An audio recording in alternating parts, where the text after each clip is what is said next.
안녕하세요. 저는 아이들을 키우고 있는 15년차 은행원입니다. 제가 2014년도쯤 첫 집을 매수했는데요.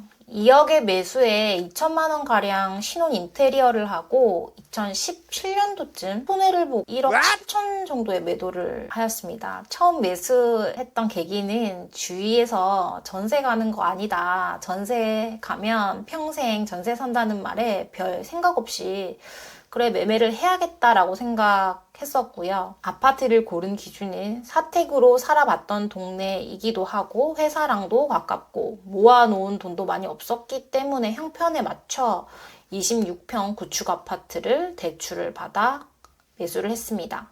세금도 잘 내고 매달 이자까지 꼬박꼬박 내며 몇 개월을 살고 있었는데요. 우연히 아파트 상가 지나가다가 부동산 중개소에 우리 집 매매 가격을 보게 되었습니다.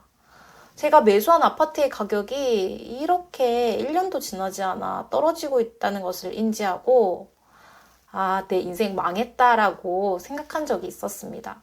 사회 초년생 때 먹는 것, 입는 것 정말 아껴가며 제가 1년에 만들 수 있는 최대의 자금이 80만 원씩 적금을 넣어서 1년에 한 1,000만 원 정도 수준이었습니다. 세금이랑 이자, 인테리어 한 것까지 합하면 5천만 원 넘게 손해를 보고 한 건데요. 지금 상황으로 따지면 한 5억 정도를 날린 것 같은 충격과 맞먹었던 것 같습니다.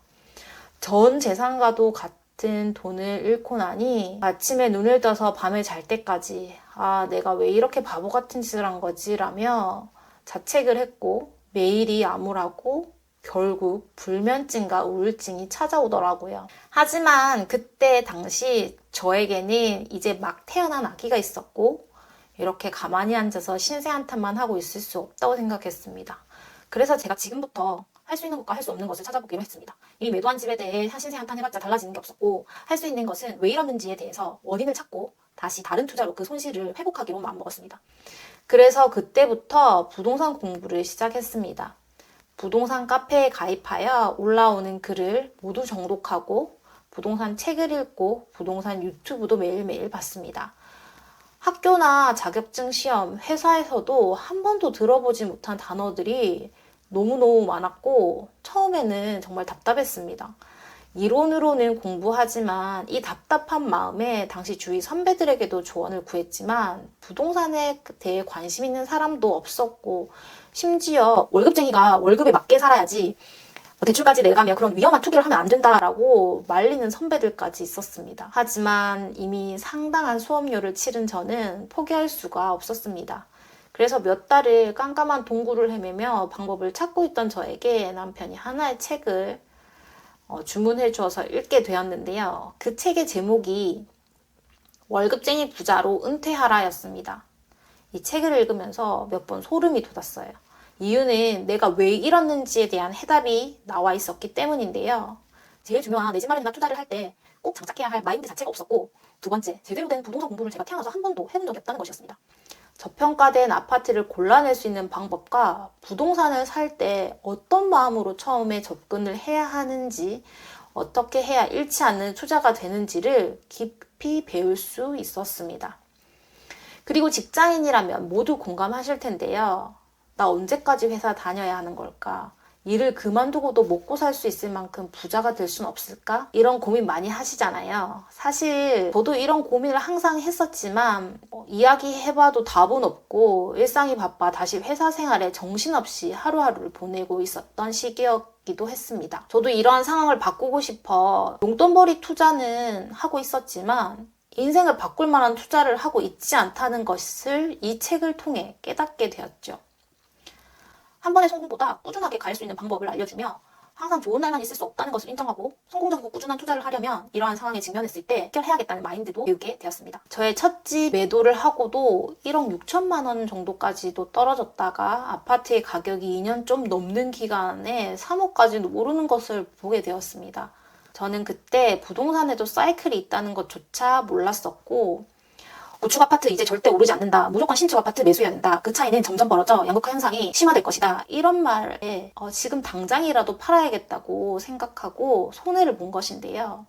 이 책을 조금 더 빨리 만나 부동산에 대한 기초적인 이해가 되어 있었다면 첫 집을 전세를 원하는 다른 집으로 전세를 들어간다거나 보유하면서 다른 저평가된 아파트를 매수하여 더 큰 수익을 낼 수도 있지 않았을까라는 생각이 들었습니다.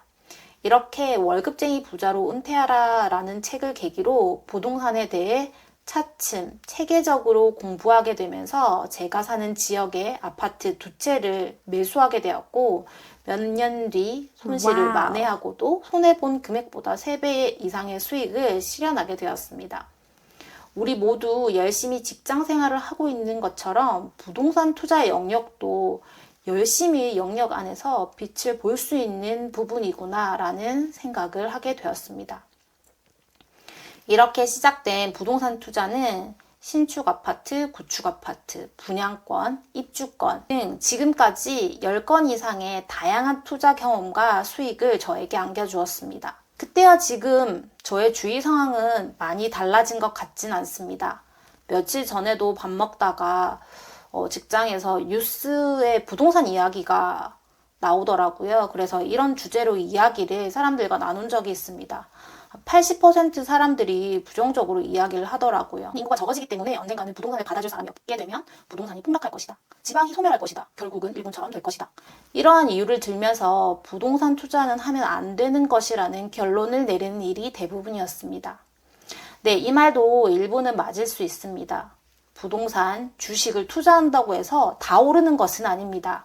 하지만 이 책에서 소개하듯 적어도 내 집 마련이나 투자를 할 때 묻지마 투자가 아닌 어떤 부동산을 사야 하는지 최소한의 공부만이라도 하고 부동산에 접근한다면 리스크를 감당할 힘이 생기고 결국에는 수익도 볼 수 있다는 것을 알려주고 있습니다.